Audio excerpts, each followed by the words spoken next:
vloggers. Mantakin mo yan, nais po nilang i-regulate nila tayo. Ano po yung i-regulate nila sa atin? Yung mga opinion natin, yung mga reaction natin sa ginagawa ng mga katarantaduhan? Yung ba ang i-regulate nila sa atin? O baka pati yung hangin, pati yung tubig, tsaka i-regulate na rin nila sa atin? Baka pati yung kinakain kong kwek-kwek, i-regulate din nila sa atin? Ano to? Diktador na ba to? Hindi, tanong lang po. Alam ko po, meron tayong freedom of speech, freedom of expression. Di ba? Let's say, hindi absolute yan. Kapag lumagpas ka doon sa tinatawag nilang borderline, pwede kang makasuhan at pwede kang makulong. Pero, meron pa rin freedom. Ang tawag doon, freedom of speech and freedom of expression. Meron kang freedom na sabihin mo lahat ng gusto mong sabihin, makasakit man yan o hindi makasakit, meron kang freedom, kaya lang, mananagot ka sa batas pag meron kang pagkakasala. Di ba? Ngayon, kung hindi ka na pala pwedeng magkamali sa sinasabi mo, dahil nga regulated ka, ito, ganyan, ganon, ganyan. Actually, regulated naman tayo sa totoo lang eh. Dahil meron tayong cyber libel law, tsaka libel law. Ngayon, kapag ikaw ay ginamit mo ang yung freedom na mali, mananagot ka sa batas. Pero meron ka pa rin freedom. Meron kang freedom na gumawa ng masama, kaya lang wala ka ng freedom na patuloy mong gagawin yun kapag ikaw ay nahuli na nagkakasala. Makukulong ka, doon wala ka ng freedom doon. Pero sasabihin mo, re-regulate mo para hindi magkamali ang isang tao. Hindi yan, dictatorship yan. Di po ba mga ka-reaction? Ito, pakinggan po natin yung taga Net25 taga Net25 pala. Okay, ito, pakinggan po natin. Alam po ninyo yung Net25. Isa yan sa mga channel na pinapanood ko. Lalo na po yung sa Ganang Mamamayan. Shout out po sa Ganang Mamamayan. Napakalupit ninyo, napakagaling ninyo. Matagal-tagal na rin ako hindi nagko-content sa mga content ninyo eh. Anyway mga ka-reaction, ito na. Alright, pakinggan na po natin dito.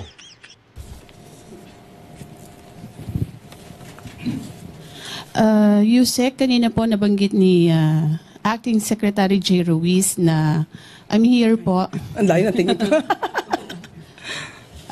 Na kailangan po pag-aaralan yung pagkakaroon ng regulatory body sa social media para maiwasan po malabanan yung mga fake news. Can you elaborate po regarding dun sa kanyang binanggit na medyo hindi po kasi masyadong kompleto kung paano po ang gagawin natin? Actually po, dapat makipag-ugnayan din po tayo, makipagtulungan po tayo sa mga mambabatas po natin, sa Kongreso. Kasi sila din naman po yung gagawa ng batas dito. Yung pong sinasabi natin na magkaroon ng regulatory body, sa palagay po namin ay napapanahon dahil tayo po sa mainstream media, tayo po ay sakop at nare-regulate po ng MTRCB. Kung tayo po ay miyembro ng KBP, meron pa rin po tayong KBP. So sa tingin po natin, sa ating palagay, ang pagkaroon ng regulatory body, separate na regulatory body for the social media, ay napapanahon din po para po maiwasan yung mga pang-aabuso. Hindi po natin pipigilan yung mga opinyon na naaayon naman po sa batas, kumbaga opinyon na lehitimo. Teka lang! Anong lehitimong pinagsasabi mo dyan, opinyon na pinagsasabi mo dyan? Kapag hindi ba angkop sa naratibo ninyo, ang opinyon ko ay hindi na tama? Di ba meron naman batas dyan na ang magsasabi yung batas na yan kung ang sinasabi ko ba ay libelous o tinatawag nating masyadong labag na talaga sa batas? Di ba meron tayong ganyan? Ano pang sinasabi ninyong regulatory na yan? I-regulate nyo kami! Ito man ay kritisismo, yan po ay dapat lang na irespeto. Pero iba po kasi yung sinasabi natin na paninira ng walang basihan at kung ginagamit man po itong mga troll army sa paninira, ibang usapin po yun. Dahil kung meron man po troll army pero ang advokasya nila ay magpalabas at mag-share ng tamang balita, hindi po yun pipigilan. Yun daw mga troll army na nagpapalabas ng tama at hustong balita ay hindi nila pipigilan. Kanino yung mga troll armies na yun na nagpapalabas ng tama at hindi masamang balita? Pero meron palang troll army na nagpapalabas ng, ito, pakinggan po natin, talagang boba yata. Ito, pakinggan po natin. Mismo yan po ay dapat lang na irespeto. Hindi po namin ay napapanahon dahil tayo po sa mainstream media, tayo po ay sakop at nare-regulate po ng MTRCB. Kung tayo po ay miyembro ng KBP, meron pa rin po tayong KBP. So sa tingin po natin, sa ating palagay, ang pagkaroon ng regulatory body, separate na regulatory body for the social media, ay napapanahon din po para po maiwasan yung mga pang-aabuso.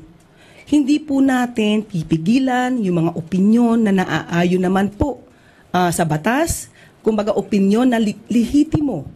Kung ito man ay kritisismo, yan po ay dapat lang na irespeto. O di ba? Irespeto mo yung mga kritisismo at reaksyon na katulad ng ginagawa ko na naaayon naman sa batas. Di ba? Pag sinabi kong bobo ka, Claire Castro, masama ba yun? Para sa akin, bobo ka. Para sa iba, matalino ka. Edi, wow. Di ba mga kareaksyon? Di ba? Ngayon, hindi ba kabubuan to sinasabi ni Claire Castro ngayon? Hindi ba kabubuan yan? Bakit ko masasabing kabubuan yan? Meron tayong batas. Meron tayong mga batas na nagsasabi kapag lumabag ka at sumobra ka doon sa freedom na binigay sa'yo ng Estado, ay mananagot ka. Ano pong problema ninyo? Tapos meron ka pang alam na mga patrol trolls army na sinasabi mo dyan na nagsasabi ng totoo. Pakinggan po ninyo ito, meron palang troll army, meron palang mga trolls na nagsasabi ng totoo. Hindi trolls ang tawag doon. Ang tawag doon, mga bayaran ninyo yun. Meron ba kayo mga bayaran? Tanungin mo si Tamba, tsaka si Bangag. Siya na mismo nagsabi meron siyang troll armies. Papalabas ko na naman ulit yun.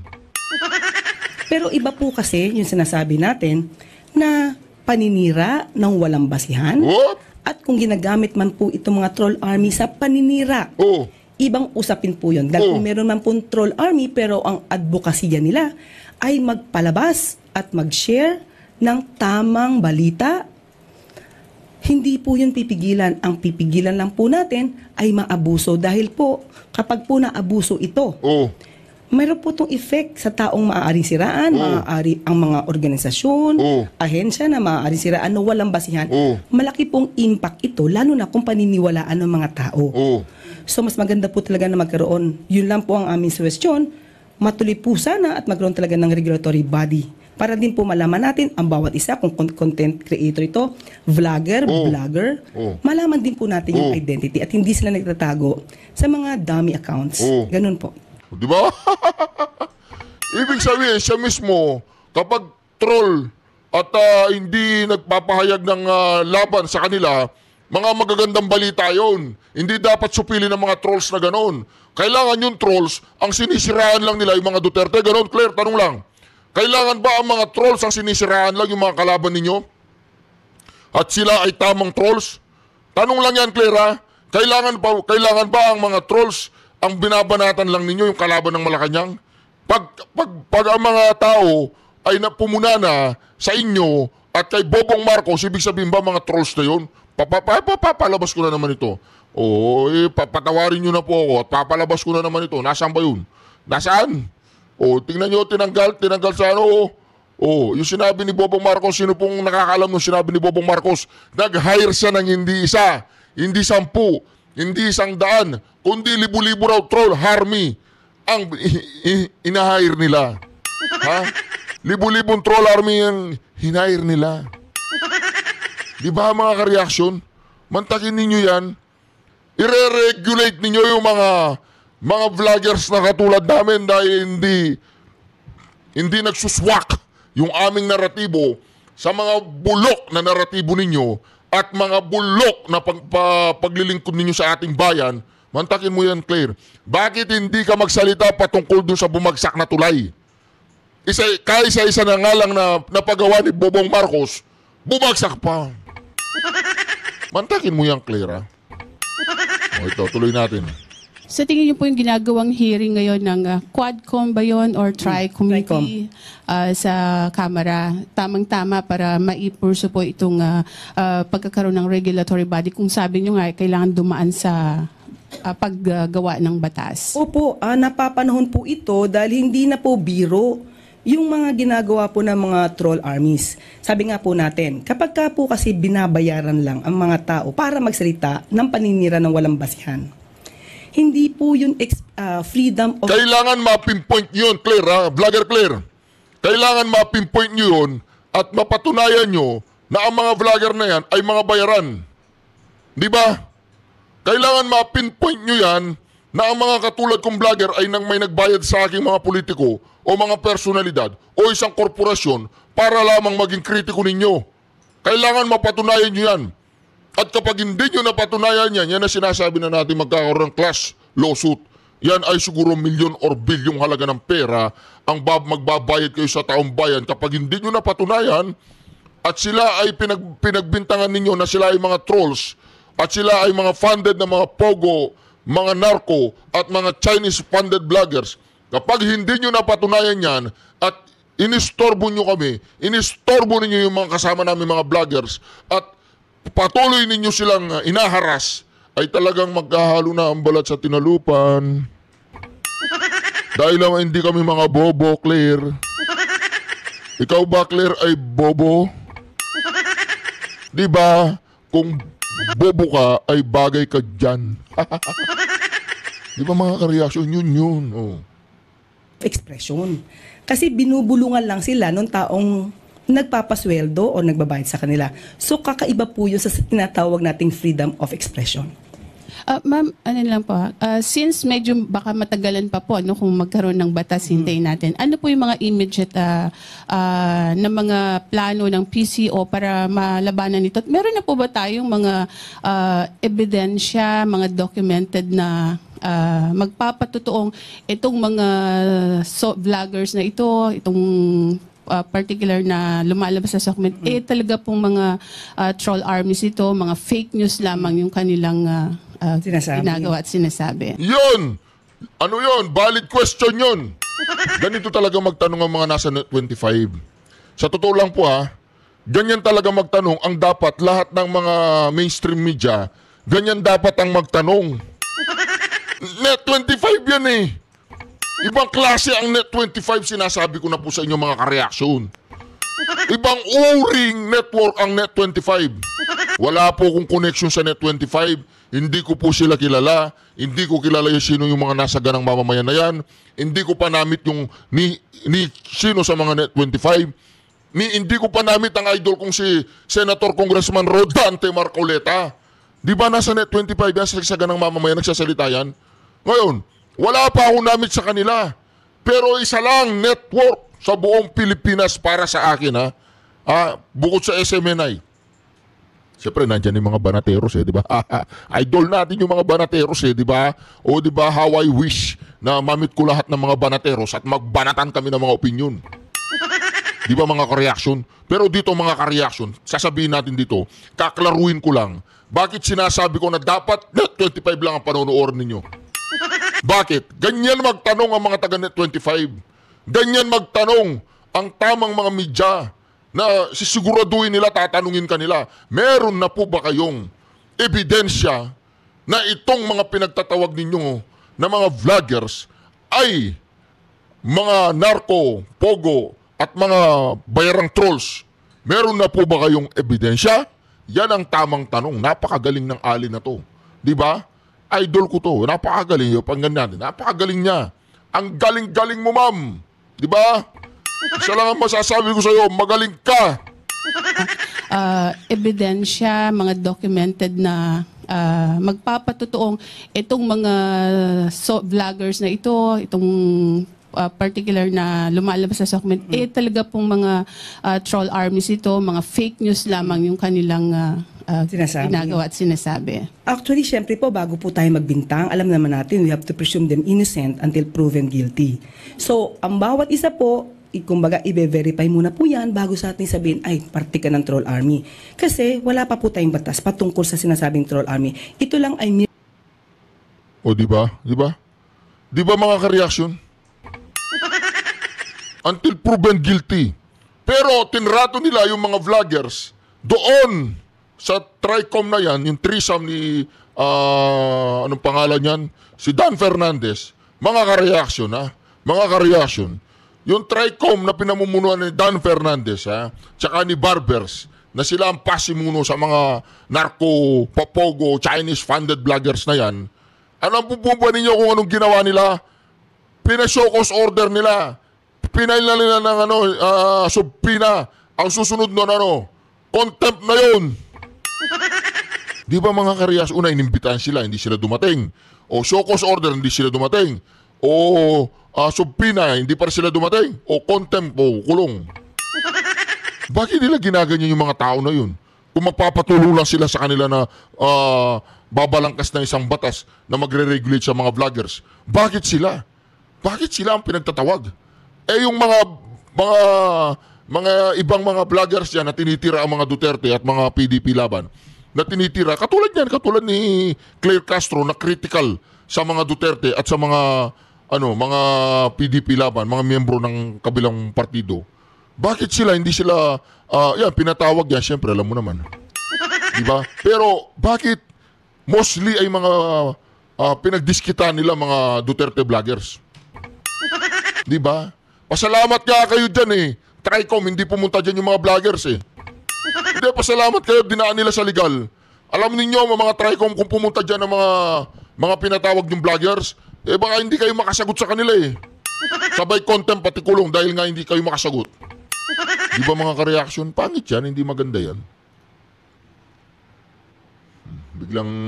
ng PCO. Oh, yun, oh. Pipilitin po nating maayos po yan at isagawa na maayos. So far po wala pa kayong na-verify na masabi na ito talaga ay nagpapakalat ng fake news. Troll army po itong mga ito. Wala pa po in particular pero inaaral na po namin kaya po yung mga ibang mga sinasabi nating fake news ay atin pong sinasagot hanggat sa makakaya natin. So hindi naman din po kayo kabilang doon sa mga masasabing nagpapakalat din ng fake news since wala naman po palang mga verified batayan yung inyong mga sinasabi. Ganito po yan. Wala palang batayan ang sinasabi mo eh. Eh, di ibig sabihin, fake news ka. Oh. Ano kaya sagot dito ni Claire? Sinabi po nating fake news. Alam niyo po na meron na kayong naging basihan. Fake news, alam na natin kasi may dokumento. Halimbawa, sinabi ko po, si Miss Pia ay dalaga. When in fact, there's a record na she's married. So, sinabi ko, dalaga yan. Is that fake news? Of course, kasi may batayan. So, bago naman po namin sabihin na fake news, dapat meron po kaming batayan. Oh, wala pala kayong batayan eh. Anong ginagawa nyo dyan? Maghanap muna kayo ng batayan ninyo. Tama yung sinabi ng alien. Galing nyo. Pakinggan natin. Halimbawa, sinabi ko po. Nagpapakalat ng fake news. Troll army po itong mga ito. Wala pa po in particular pero inaaral na po namin. Kaya po yung mga ibang mga sinasabi nating fake news ay atin pong sinasagot hanggat sa makakaya natin. So hindi naman din po kayo kabilang doon sa mga masasabing nagpapakalat din ng fake news since wala naman po palang mga verified batayan yung inyong mga sinasabi. Ganito po yan. Pag sinabi po nating fake news, alam niyo po na meron na kayong naging basihan. Kayo nga tanong, wala pa kayong batayan. Nagbibintang na kayo na may mga trolls at may mga fake news spreader.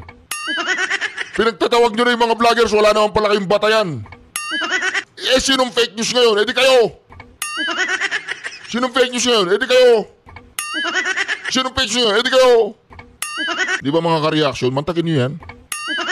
Wala silang batayan. Ngayon gumagawa siya ng analogy. Si ganyan ay dalaga, ay walang asawa, nag-asawa, binaruro ng asawa, ganun.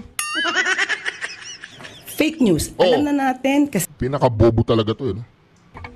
Kaya lang, maganda yan. Para naman may pag-usapan tayo dyan sa Malacanang. Sige, huwag yung tanggalin dyan. Ilagay nyo lang dyan. kasi may dokumento.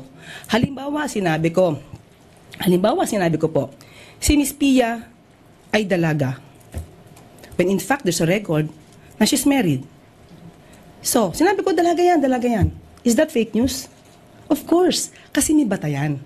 So bago naman po namin sabihin na fake news, dapat meron po kaming batayan. Thank you po. Thank you. Evelyn Quiroz, Filipino Mirror. O di ba mga ka-reaction, bago daw nila sabihin na kailangan may batayan. So anong batayan ninyo doon sa mga pinatawag ng TRICOM? At sino ang tinutukoy mong mga strolls at mga fake news? Dada ka ng dada dyan eh.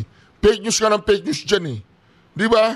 Tapos sasabihin mo magkakaroon pa ng regulasyon? Magpaparehistro pa yung mga vloggers? Ang buong Pilipinas dapat magparehistro yan. Kung ang tinutukoy nyo lang mga vloggers ay mga political vloggers, paano yung bata, yung anak niya nagbablog? Paano yung nag-aarar o nagbablog? Paano yung nanay nagbablog siya? Hindi naman. Ganun lang, nagbablog lang siya araw-araw. Di ba? Paano yung nagtitinda, binablog niya yung sarili niya, nagtitinda siya ng gulay? Magpaparehistro pa yun? Vlogger din yun eh. Vlogger din yun eh. O sasabihin mo, hindi sila fake news eh. Sasabihin niya, di ba, yung tinanim niyang punong kahoy, pagkatanim niya, umani na siya. Di ba marami nagbablog na ganyan? Nagtatanim siya ng saging, tapos humani na ng saging in the same time. Di ba fake news yun? Di ba hindi naman pwede yun na katatanim lang nag-aani na? Di ba? O sino nagsabi nun? Si Bobong Marcos. Ngayon, ginagaya siya ng buong Pilipinas na kumukuha sila ng saging na may bunga, tinatanim nila, tapos at the same time, inaani nila. Oh. Di ba? Fake news yun eh. Walang batayan yun na pagkatanim pa lang, nag-aani ka na. Tapos sasabihin mo sa social media, yung mga pumuntang sundalo dyan sa may KOJC, walang mga baril? Sino fake news ngayon? Sinabi ni Bobong Marcos yun. Wala daw mga baril. In fact, in the first place, ay talagang fully armored sila. Parang pupunta sila ng Iraq. Parang lulusob sila sa Marawi, ganun. Di ba fake news yun? Oh. Marami bang fake news sa sinabi ni Bobong Marcos? Marami bang fake news? Oh, ano sabi niya? Ibababa ang presyo ng bigas, tumaas. Oh, fake news. Sabi niya, babangon muli. Oh, lahat tayo ngayon nakadapa. Di ba mga ka-reaction? I-re-registro mo. Yung mekaniko, nagbablog siya. Binablog niya yung mekaniko. Hindi yung mekaniko ni Monica, yung mekaniko ni Monico, hindi yun. Yung mekaniko nagbablog. Yung vlog na fake news na sinabi niya, ilagyan mo lang ng konting tubig yung makina, under na yan ng walang tigil. Fake news yun, di ba? Pati yung kasama yun, kailangan. Hindi lang yung mga Duterte vloggers. Ang dami dyan nagbablog. Yung mga pa-TikTok na ganyan. Pa-kembot-kembot. Vlog din yun eh. Pati yun, ipaparehistro mo yun. Oy, magparehistro ka kung may kembot-kembot ka dyan. Ganun ba yun? Hindi kasi alam po ninyo, yung sinasabi ng mga to is purely nakapokus po sila sa mga Duterte vloggers. Nakapokus po sila sa mga vloggers na hindi nila makontrol. Di ba? Paano yung mga binayarang vloggers dyan? Yung mga vloggers na baya dyan? O, tanongin mo si Jam Magno. Kailangan siya magpakonsulta sa'yo. Dapat magpakonsulta si Jam Magno sa'yo. Di ba? Magka-level ang utak ng dalawa yun. Oh. Di ba? Ano pa kaya? Good morning, Yusek. May mga lugar po sa bansa na nakararanas ng mataas na heat index gaya ng Palawan, Nueva Ecija at ibang parte ng Quezon City. Nagsuspend na din po ng klase yung ilang area sa Kamanava dahil po sa inaasahang mataas na heat index. Pwede O, di ba? Ano yan? Mainstream media yan. Doon sa fake news, dahil nasilat sila, i-heat index naman ang pag-uusapan. Huwag natin pag-usapan yung heat index, pa-aircon nyo yung mga school. O imbis na gawin yung akap, AIX, tsaka mga pinamimigay nyo at kinukurap ninyo, lahat ng eskwela sa Pilipinas ipa-aircon ninyo. Yan ang solusyon. Hindi yung cancelan ninyo yung klase. I-cancelan ninyo yung klase. I-cancelan ninyo yung klase. Yung mga kabataan ay nagsasakripisyo dahil sa pagnanakaw ninyo. Yung mga kabataan natin sa high school, sa elementary, na mga public school, o kahit sa college, nagsasakripisyo sila. Yung DepEd, nagsasakripisyo sila, makinig kayo. Dahil sa pagnanakaw ninyo, bakit hindi nyo ipa-aircon lahat ng mga eskwela sa Pilipinas para kahit uminit ng uminit, walang problema ang mga anak natin, malamig ang kanilang mga classroom. O ngayon, uminit, cancel ang klase, umulan, cancel ang klase. Talaga namang hindi na nakakapagtaka na talagang 3 times 3 lang, hindi nila masagot. Di ba? 4 times 4, hindi nila masagot. Di ba mga ka-reaction? Anong gagawin natin dyan? Sabi ko, 3 times 3, 12, gano'n. 4 times 4, 9, gano'n. Mainit, cancel. Malamig, cancel. Umulan, cancel. O, di ba? Mag-homeschool na lang lahat, kaya mag-homeschool na lang, di ba? Isara na natin yung mga eskwela na yan. Homeschool na lang. Di ba? Total, hindi naman sila nakakapasok na maayos eh. Dahil sa mga korap. Tapos yung mga anak ng mga punyat, ang mga korap na opisyalis ng gobyerno na yan, nag-aaral sila sa mga exclusive school. Nag-aaral sila sa ibang bansa. Nag-aaral sila sa mga mamahaling school na naka-air condition. May libre pang pagkain. Yung mga kababayan natin, mga maralita, yung mga eskwela nila, yung mga kisame, nalalaglag. Ang baho ng CR, ang baho ng school. Di ba, mga libro sira-sira, mga desk sira-sira, mga teacher sira. Hindi, mga teacher hindi. O di ba? Mantakin mo yan. Tapos, heat index na naman. Heat index, kaselado na naman ang klase. Anong uring punyetang gobyerno meron tayo? Di ba mga ka-reaction? Yung mga akap-akap na yan, AIX, tatanungin natin ng taong bayan, willing ba kayo na wala ng tupad, akap, AIX, basta lahat ng mga eskwela sa Pilipinas ay air condition para sa ating mga kabataan? Willing ba kayo doon? Siyempre, willing tayo doon.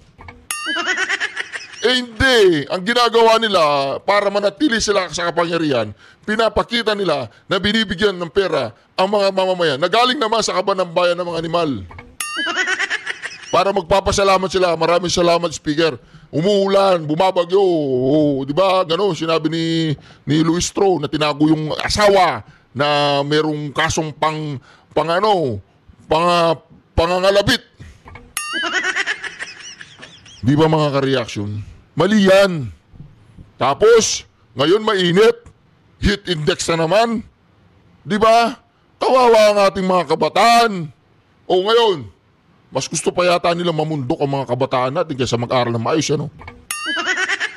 Kasi lumalakas ang lumalakas ang ugong ng mga makakaliwa. Anyway, mga ka-reaction, napakaganda po ng pinakita po ditong tapang ng isang nasa Net 25.